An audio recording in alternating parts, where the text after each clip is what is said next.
दोस्तों नमस्कार। अगर इस देश की सत्ता के पास, अगर इस देश की संसद के पास, अगर इस देश के कृषि मंत्री के पास, अगर इस देश में नीति आयोग के पास या इस देश के भीतर किसी भी जांच एजेंसी के पास, अगर इस देश में किसानों की जो मौत हुई आंदोलन के वक्त उसका कोई कच्चा चिट्ठा नहीं है तो हम उसे देने को तैयार हैं। हर उस बात की जानकारी दी जाएगी कि किस गांव की किस महिला या पुरुष किसान की मौत हुई, उसकी उम्र क्या थी, उनके परिजन मौजूदा वक्त में क्या कर रहे हैं। अगर सरकार यह सब काम नहीं कर सकती है तो शुरुआत में ही यह सवाल हम उछाल सकते हैं कि इस देश में सत्ता का मतलब होता क्या है, सरकार का काम है क्या। संसद अपने तौर पर अगर यह कह दे कि उसे कोई जानकारी नहीं है कि कितने किसानों की मौत हुई, वह मौत किन किसानों की और उनके परिजनों की स्थिति क्या है, तो चाहे उसके पास ना हो, लेकिन हमें लगता है कि हम आज आपके साथ जब जुड़े हैं तो हर नाम की जानकारी देने की स्थिति में है। वह किस गांव का किसान था, उसने कब मौत हुई, आज की तारीख में उसके परिजनों की आर्थिक स्थिति क्या है। क्या सरकार चाहती है इन तमाम आंकड़ों को अपने पास रखे और उसके बाद इस देश में जो किसान शहीद हो गए उस दौर में उनको मुआवजा दे दे, या फिर संसद के भीतर इस बात का ऐलान वो तीसरी बार कर रही है कि उसके पास कोई डाटा नहीं है। हमें तो दरअसल याद आ गया विभाजन का वो दौर जिस वक्त लाखों की तादाद में मौतें हुई थी और सबसे ज्यादा खून किसी जमीन पर बहा था तो वो पंजाब का ही इलाका था।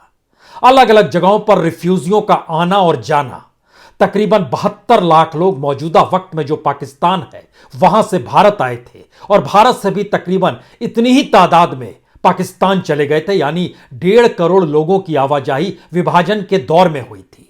लेकिन परत दर परत अगर उस दौर की परिस्थितियों को आप देखिएगा तो जितने रिफ्यूजी उस दौर में इन जिलों को प्रभावित कर रहे थे, जिन जिलों में आज किसानों की मौतें हुई हैं और सरकार के पास कोई आंकड़ा नहीं है, तो उस वक्त भी सत्ता की स्थिति चाहे मजबूत ना रही हो, लेकिन एक बजट निर्धारित किया गया था, पुलिस कर्मियों की तैनाती की गई थी, हर जगह पर एक लिस्ट बनाई जा रही थी किनकी मौत हो रही है और उनके परिजनों को उसकी जानकारी दी जा रही थी।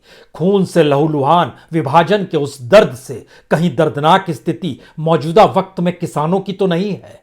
आज यह सवाल इसलिए उठाने की जरूरत है क्योंकि जिन परिस्थितियों में किसान सब कुछ गंवा चुका है उसमें अगर आंदोलन तोड़ने की परिस्थिति में सरकार यह कहकर आ रही है हमने ये मांग मान ली, हमने वो मांग मान ली, तो हमें लगता है कि आज जिंदगी के उन दस्तावेजों को पलट लीजिए। क्योंकि विभाजन के दौर में अमृतसर, जालंधर, गुरदासपुर, होशियारपुर, लुधियाना, बरनाला, हिसार, लुधियाना, अंबाला, रोहतक, पटियाला, कपूरथला, फरीदकोट, नाभा, जिंद, ये तमाम इलाके हैं जो हजारों से लाखों की तादाद में रिफ्यूजियों की आवाजाही इन इलाकों में हुई और बड़ी तादाद में हिंसा हुई। कहते हैं तकरीबन 20 लाख से ज्यादा मौतें उस विभाजन के दौर ने देखी थी और सबसे ज्यादा लहूलुहान यही पंजाब का इलाका था। बड़ी भूमिका बनानी नहीं चाहिए। सरकार को अगर डाटा चाहिए तो वह कुछ डाटा पंजाब सरकार से भी ले सकती है, जिसका दावा है कि उसने मुआवजा 5-5 लाख रुपए तकरीबन 220 किसानों को दिया है।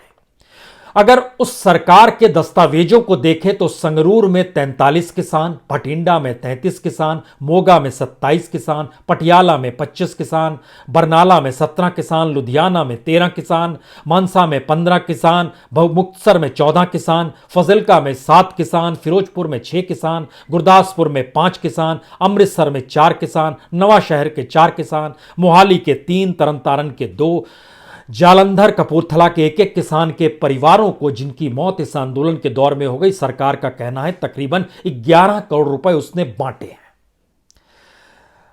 सवाल यह नहीं है सरकार के पास कोई डाटा नहीं है और हमारे पास आज वो तमाम तथ्य मौजूद हैं। अगर पार्लियामेंट चाहती है, सरकार चाहती है, तो इन दस्तावेजों को देखे परखे उन गांवों में अपने लोगों को भेजे, क्योंकि सरकार के लिए ही तो इस देश के भीतर में सरकार का और काम क्या है और जनता के लिए ही सरकार की मौजूदगी और सेवक से प्रधान सेवक का दावा होने की परिस्थितियों को यह देश इस दौर में देखता आ रहा है। एक पार्लियामेंट्री पर जो खर्च होता है, क्या उसको अगर आंकड़ों के लिहाज से समझे तो हम आपको बताएं, बीते 7 वर्ष में तकरीबन 40 अरब रुपए इस देश के सांसदों पर खर्च हो गए हैं। नौकरशाही का अलग हिस्सा है, पार्लियामेंट टैक्स पेयर के पैसे से चलता है, तमाम जांच एजेंसियां, पुलिस को टैक्स पेयर का पैसा मिलता है और किसान सबसे ज्यादा टैक्स देता है आज की तारीख में, क्योंकि उनकी संख्या इस देश में सबसे ज्यादा है। हमें लगता है कि आज सिर्फ नामों का जिक्र करना चाहिए, उन परिस्थितियों से हटकर जहां पर इस देश की पार्लियामेंट कहती है हमारे पास कोई डाटा नहीं है। 40 किसानों ने खुदकुशी की।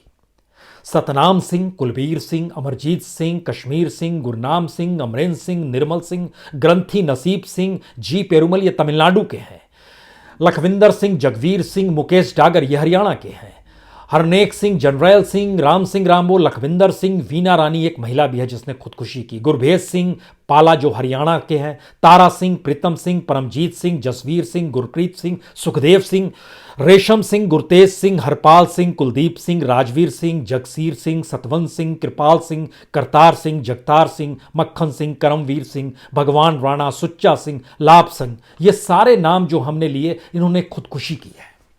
इनकी मेडिकल रिपोर्ट जिस रूप में बनाई गई, लेकिन उस दौर में इनके नाम खुदकुशी के साथ जुड़े हैं, निराश हो गए थे। सरकार इनकी बात सुन नहीं रही है, परिवार से अलग छुटकर दिल्ली की सीमा पर बैठे हैं। इतने लोगों की खुदकुशी की लिस्ट है। अगला सवाल है, क्या वाकई जब इस बात का जिक्र होता है कि 750 किसानों की मौत इस आंदोलन के दौर में हो गई, तो सरकार सिर्फ ये कहकर पल्ला झाड़ सकती है कि मुआवजा कैसे किसे दे? हमारे पास तो कोई डाटा नहीं है, हमारे पास तो कोई जानकारी ही नहीं है। इस देश के भीतर में मौतों को गिनने का काम पार्लियामेंट का नहीं है। इस देश के भीतर में मौतों को गिनकर उन पे मुआवजा देने की परिस्थितियों का काम सरकार का नहीं है। इस देश में अपनी हक की लड़ाई लड़ते हुए सरकार को झुका देने की परिस्थितियों के बाद सरकार अगर फिर भी पल्ला झाड़ती है तो इससे विभत्स स्थिति क्या हो सकती है। हमें लगता है कि आज उन नामों को भी सुनिए जिसमें किसी की वह मां थी, किसी की पत्नी थी, किसी की दादी थी, क्योंकि यह उम्र जो है वह तकरीबन 50 से ज़्यादा की उम्र पूरी महिलाओं की जो इस दौर में एक पूरी कतार थी जिसने इस आंदोलन में जिंदगी की आहुति दे दी, उनके नामों को, उन कहाँ के हैं, उस बारे में जानकारी जरूर आपको होनी चाहिए, क्योंकि यह डॉक्यूमेंट्स अपने तौर पर बतलाते हैं। राजिंदर कौर 55 साल की, गंगोहर गांव बरनाला की, इनकी भी मौत हुई। गुरमैल कौर 65 साल की, गरचोन गांव है, संगरूर का है। मलकीत कौर 70 बरस की, मनसा की रहने वाली। सुखदेव कौर 70 बरस की, मदसारी सदुएन गांव है, मोगा डिस्ट्रिक्ट है। सुरजीत कौर 56 साल की, बरनाला की रहने वाली। गुरमैल कौर 75 साल की, गांव का नाम पारती है और ये भटिंडा की है। महेंद्र कौर 65 साल की है, गंदौन गांव का नाम है, संगरूर जिला है। बलवीर कौर 70 बरस की है, मंडी कला गांव है, भटिंडा की रहने वाली है। राजकौर 55 साल की हैं, खेतला गांव की है, संगरूर की हैं। बलवंत कौर 77 की उम्र है, भजन भौरा गांव है, संगरूर की रहने वाली हैं। मंजीत कौर हाडिके 55 बरस की, हिरके गांव है, संगरूर जिले में ये आता है। गुरमीत कौर 80 बरस की, किशनगढ़ गांव का नाम है, जालंधर इनका जिला है। मोमिता बसु एक स्टूडेंट एक्टिविस्ट 25 साल की, इनकी भी मौत हुई है, पश्चिम बंगाल से आई थी।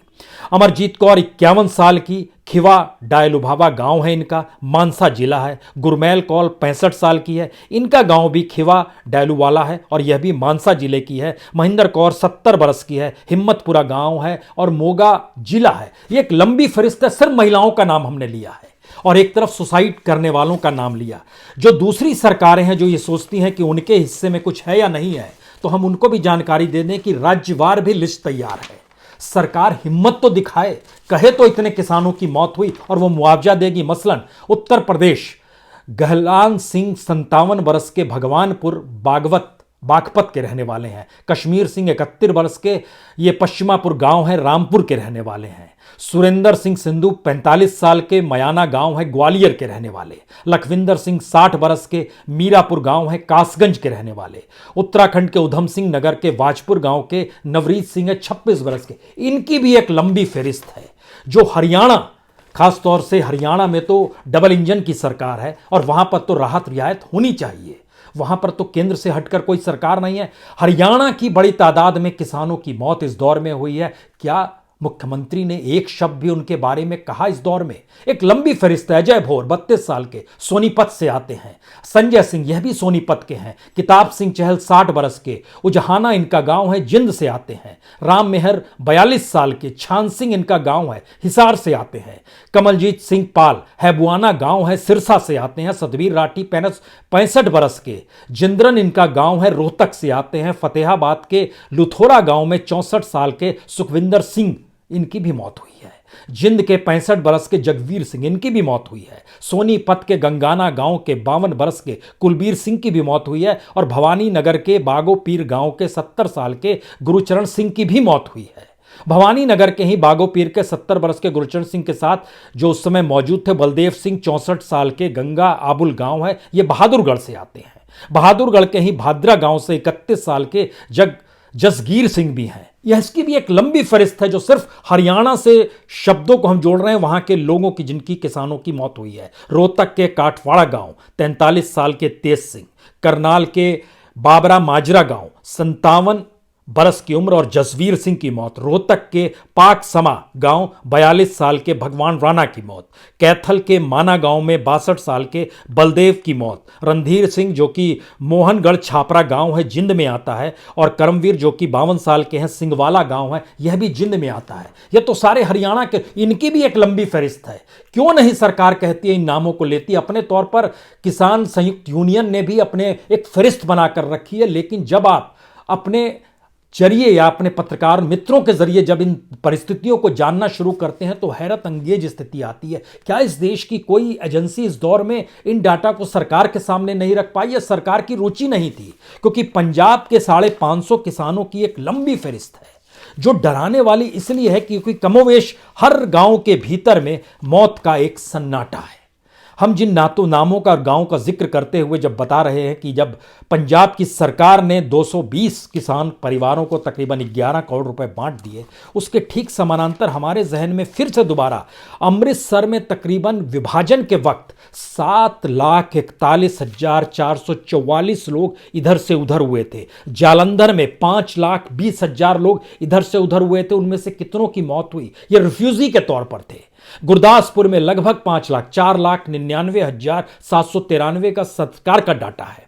होशियारपुर में 3,84,448 लोगों की रिफ्यूजी के तौर पर आवाजाही। लुधियाना में 2,55,000 और इसके समानांतर जो खास तौर से रोहतक है, अंबाला है, लुधियाना है, हिसार है, करनाल है, जो हरियाणा का हिस्सा है, यहां पर भी तकरीबन 10 लाख से ज्यादा रिफ्यूजियों की आवाजाही इसी दौर में हुई थी। ये अलग अलग परिस्थितियों के साथ जीने की मंशा। हम 75 बरस का जिक्र इसलिए कर रहे हैं क्योंकि इस वक्त अमृत महोत्सव मनाया जा रहा है और पहली बार मोदी सरकार में और प्रधानमंत्री मोदी ने खुद अपने तौर पर विभाजन के दर्द को याद कर लिया, यानी उस दौर के उन परतों को हटाना चाहा जिसके जरिए इस देश के भीतर में शायद हिंदू मुस्लिम को लेकर एक मोटी लकीर खींच जाए। विभाजन की बड़ी मोटी लकीर कितनों के ऊपर से गुजरी थी? इस 3 कानून की मोटी लकीर कितनी मौतों से गुजरी है? सरकार के पास डाटा नहीं है। ये कौन सी परिस्थितियों का गवर्नेंस है? क्योंकि पंजाब की पूरी फहरिस्त जब हम जिक्र आपसे कर रहे हैं 550 नामों का, तो इन नामों को लेकर कहां से शुरू करें? हर नाम के साथ कुछ ना कुछ उस परिजनों को, उन परिवार के संकटों से चीजें जुड़ी हुई है। और जब ये 3 कानूनों का जिक्र होता है तो देश के प्रधानमंत्री जब यह कहते हैं छोटे और सीमांत किसान, तो इसमें जब हमारे तमाम जो भी पत्रकार मित्र हैं जो पंजाब में हैं और स्ट्रिंगर्स हैं, जब उनसे हमने जानकारी हासिल करनी शुरू की और तमाम डाटा जो हमारी पूरी टीम कलेक्ट कर रही थी उनकी आर्थिक परिस्थितियों को लेकर और तमाम अखबार की रिपोर्ट्स को उस दौर में जब निकाला गया, तो जानकर आपको हैरत होगी जिन नामों को हम अब पंजाब का कुछ नाम बतलाते हैं आपको, सभी छोटे और सीमांत किसान ही हैं। वो आंदोलन क्यों कर रहे थे अगर उनको लग रहा था कि ये 3 कानून उनके हित में है जैसा सरकार कहती है? नामों की फहरिस्त जरा समझने की कोशिश कीजिए। बाबा राम सिंह 65 साल के, साफीरा गांव है, पटियाला से आते हैं, इनकी मौत हो गई। फटा मालुका गांव है, ये मानसा में आता है, जतिंदर सिंह 25 साल के, इनकी भी मौत हुई। गुरदासपुर का हसनपुर खुर्द गांव 55 साल के सुरेंद्र सिंह, इनकी भी मौत हुई। संगरूर जिले के धुरी गांव में 65 साल के मुनीम कृष्णलाल गुप्ता, इनकी भी मौत हुई। बलवीर सिंह राजहंसी अमृतसर के बग्गा कलां, ये गांव का नाम है, इनकी भी मौत हुई। कन्हान सिंह 65 साल के, धानेर गांव बरनाला में आता है, इनकी भी मौत हुई। गांव का नाम है, जिले का नाम है, उम्र का नाम है, व्यक्ति का नाम है, इनके परिजनों के बारे में जानकारी है। सरकार को और क्या चाहिए? क्यों नहीं पार्लियामेंट की मौजूदगी इस बात का एहसास लेती है और विपक्ष के वो तमाम नेता, अगर सरकार ने कह दिया उसको कोई जानकारी नहीं है, कोई डाटा नहीं है, तो क्या वो सब कोई मान लेंगे और कहेंगे अब छोड़ दिया जाए? डेमोक्रेसी का मतलब यह कतई नहीं है कि पार्लियामेंट के भीतर सिर्फ बहस इसलिए हो रही है कि बहस होनी चाहिए। बिल इसलिए उछाले जा रहे हैं क्योंकि विधेयक लाने का अधिकार सत्ता का है, लेकिन जब इन नामों को पढ़ेंगे ये मौत के साथ जुड़े हुए नाम हैं। गजान सिंह 55 साल के, गांव का नाम भांगू खतरा, लुधियाना का, इनकी मौत हुई। अतर सिंहावला गांव, 70 बरस के गुरदेव सिंह भटिंडा से आते हैं, इनकी मौत हुई। लुधियाना का झाजमात गांव, 32 साल के बलजिंदर सिंह गिल, इनकी मौत हुई। मानसा के बच्चा होना गांव, 60 साल के गुरजोट सिंह, इनकी मौत हुई। भिंडर खुर्द गांव का नाम है, मोगा का है ये, 80 साल के गुरबचन सिंह, इनकी भी मौत हुई। लखवी सिंह 57 बरस के लालीना गांव, भटिंडा से आते हैं, इनकी भी मौत हुई। संगरूर के शेरपुर गांव, 75 साल के कनरैल सिंह, इनकी भी मौत हुई। खोटे गांव है, मोगा में आता है, 48 साल के मेवा सिंह, इनकी भी मौत हुई। लखबीर सिंह झारौन गांव के संगरूर से हैं, इनकी भी मौत हुई। भिंडर कलान मोगा से आता है, 45 साल के, यहां मक्खन लाल किसान थे, इनकी भी मौत हुई। और भिंडर कलान का नाम और जिन गांवों का हम नाम पढ़ रहे हैं, इन गांवों का नाम अगर आप इतिहास की किताब या सरकार के उन दस्तावेजों को निकालिएगा जहां विभाजन का दर्द और विभाजन के दौर के खून के छींटे आपको दिखाई देंगे, यह गांव के नाम भी उस वक्त भी जीवित थे, लेकिन उस वक्त भी कहीं मलहम लगाने की परिस्थितियों में, विभाजन की परिस्थितियों के साथ उस समय गवर्नेंस भी जुड़ी हुई थी। इस वक्त गायब है, किसी का ध्यान नहीं है। लंबी फहरिस्त है। खुंडाला गांव मोहाली का आता है, 67 साल के गुरमीत सिंह।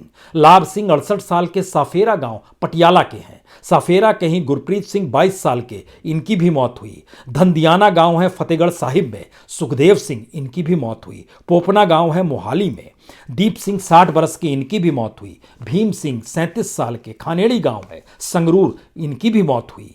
रणधीर सिंह 40 साल के, हुसैनपुरा फतेहगढ़ साहिब से आते हैं, उनकी भी मौत है। हम जो नाम पढ़ रहे हैं ये सारे छोटे और सीमांत किसान हैं। इसमें कोई भ्रम की स्थिति ना रहे कि बड़े किसानों के नाम पढ़े जा रहे हैं, आड़तियों के नाम पढ़े जा रहे हैं, ऐसा बिल्कुल नहीं है। ये छोटे और सीमांत किसान हैं जिसका लाभ सरकार कह रही थी बार बार, और आखिर में प्रधानमंत्री ने माफी मांगते हुए इस बात का जिक्र किया था कि हम समझा नहीं पाए।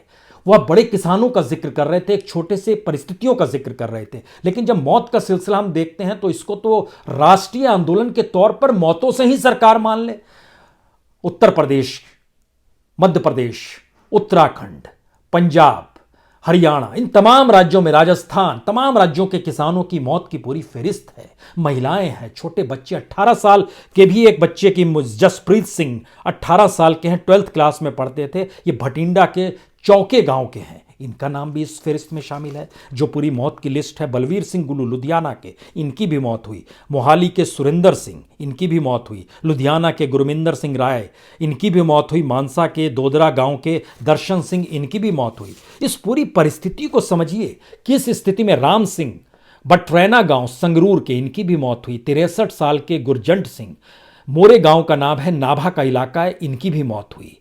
भुगरा 45, भुगरा गांव का नाम है, 45 साल के अमर सिंह, इनकी भी मौत हुई, जो संगरूर जिले में आता है। संगरूर के ही गोविंदपुरा नगरी गांव का नाम है, 52 साल के सुखबीर सिंह दूसरे हैं, इनकी भी मौत हुई। धर्मपुरा गांव के 75 बरस के प्यारा सिंह की भी मौत हुई। और रायपुरा खुर्द जो कि अजनाला में आता है, 83 बरस के रतन सिंह की भी मौत हुई। 18 साल से लेकर 85 साल तक 3 पीढ़ियां इस दौर में आंदोलन में शरीक रही। सरकार के पास कोई डाटा नहीं है। सरकार का काम और है क्या? क्या सरकार इस दौर में समूची किसान बिरादरी जो आंदोलनरत थी और सरकार ने खुद माना कि वो नहीं समझा पाई, या फिर जब कानून लेकर आई तो आजादी से जोड़ा गया, क्या इस देश के भीतर में राष्ट्रपति भी सवाल नहीं करेंगे? राष्ट्रपति ने भी बिना नानुकुर हस्ताक्षर सीधे कर दिए, जैसे 1 बरस पहले 20 सितंबर को किए थे। यानी सिर्फ हस्ताक्षर करने की परिस्थितियों में सब कोई आकर खड़ा हो गया है और सब मूक दर्शक है इस दौर में। क्योंकि एक के बाद एक हमारे पास जो तमाम लिस्ट है और जो पूरी लिस्ट तैयार की गई है, यह तकरीबन 700 किसानों की लिस्ट है, जिसके भीतर में महिलाओं की तादाद जो है वो 50 से ज़्यादा है। हरियाणा के किसानों की तादाद लगभग 55 है। अलग अलग राज्यों की जो मौतें हुई हैं वहाँ की तादाद 50 से ज़्यादा है। सिर्फ पंजाब के लगभग 550 565 किसान हैं जिनकी मौतें हुई हैं। सरकार को क्या चाहिए? गांव का नाम चाहिए, घर कहाँ, ये जानकारी चाहिए।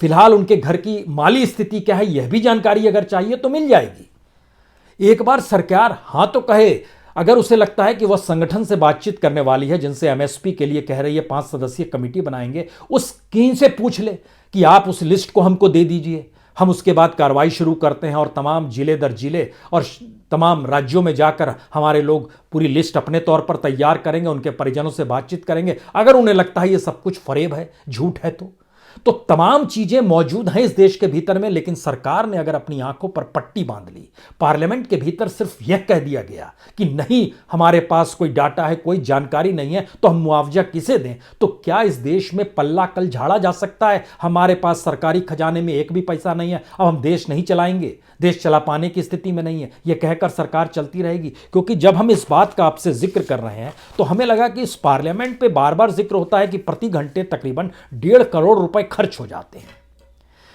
इस देश के भीतर में सांसदों और नौकरशाही, जिसको जो काम सौंपा जाता है, अगर दोनों को मिला दीजिए, जो केंद्रीय मंत्रालय के तहत यानी इस देश में जो 75 मंत्री हैं उनके मातहत जो लोग काम कर रहे हैं नौकरशाही, अगर इनके बजट को भी मिला दीजिएगा तो एक साल के भीतर जो खर्चा इन पर एक व्यक्ति, एक सांसद और एक नौकरशाह का जो मिलाकर निकल के आएगा, एक साल का खर्चा जो एक साल तक आंदोलन चला, वो लगभग 1.5 करोड़ का होगा।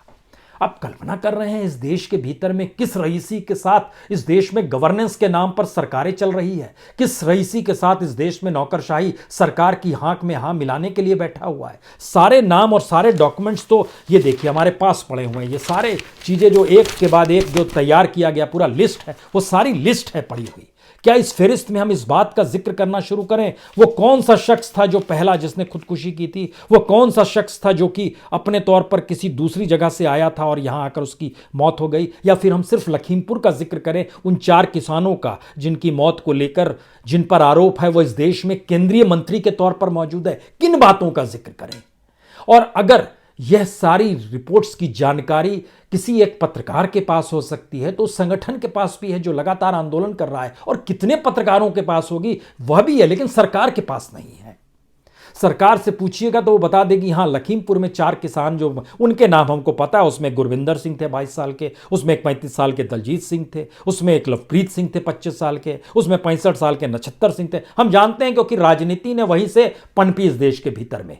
लेकिन सवाल है कि इतनी लंबी फहरिस्त, और ये वो नाम नहीं है जो इस देश में किसान खुदकुशी अपने तौर पर खेती की वजह से करता है, ये तो वो है जहां आंदोलन सरकार की पॉलिसीगत निर्णय के तहत जो सरकार ने लागू किया उसके खिलाफ हो रहा था। क्या संसद को यह नाम चाहिए? क्या देश के कृषि मंत्री को यह नाम चाहिए? क्या प्रधानमंत्री को यह नाम चाहिए? क्या पूरा पता चाहिए? क्या चाहिए उन्हें बताना होगा। और शायद इस देश में विपक्ष की मौजूदगी पार्लियामेंट में इस बात को लेकर लिखे कि आपको क्या चाहिए बताइए, आप कैसे कह देंगे, और एक झटके में आपने कह दिया वो 700 लोगों को हम नहीं जानते हैं, आंखें बंद कर ली। आज 700 पे कहा है, कल 7000 पे करेंगे, परसों 7 करोड़ पर करेंगे। क्या भरोसा है, किस परिस्थितियों में है, ये सोचिए जरूर। क्योंकि पूरी फहरिस्त हमारे पास अगर है तो इस देश के भीतर में बहुतों के पास ये नामों की जानकारी होगी, और वो पूरी नीतियां सरकार की जो बनाई गई उसके विरोध में जान गई, और सरकार ने उन नीतियों को अगर वापस ले लिया और राष्ट्रपति ने अब हस्ताक्षर भी कर दिए, तो ये एक पूरे उस गवर्नेंस का पैटर्न है जिसमें डेमोक्रेसी रेंगनी चाहिए, लेकिन डेमोक्रेसी सिर्फ हस्ताक्षर और हां और ना पर जाके टिक गई है। लोगों की जान से कोई मतलब नहीं है। मौत हो रही है, होने दीजिए। हमारा काम मौतों को गिनना नहीं है, हमारा काम मुआवजा देना नहीं है। बहुत बहुत शुक्रिया, बहुत बहुत शुक्रिया।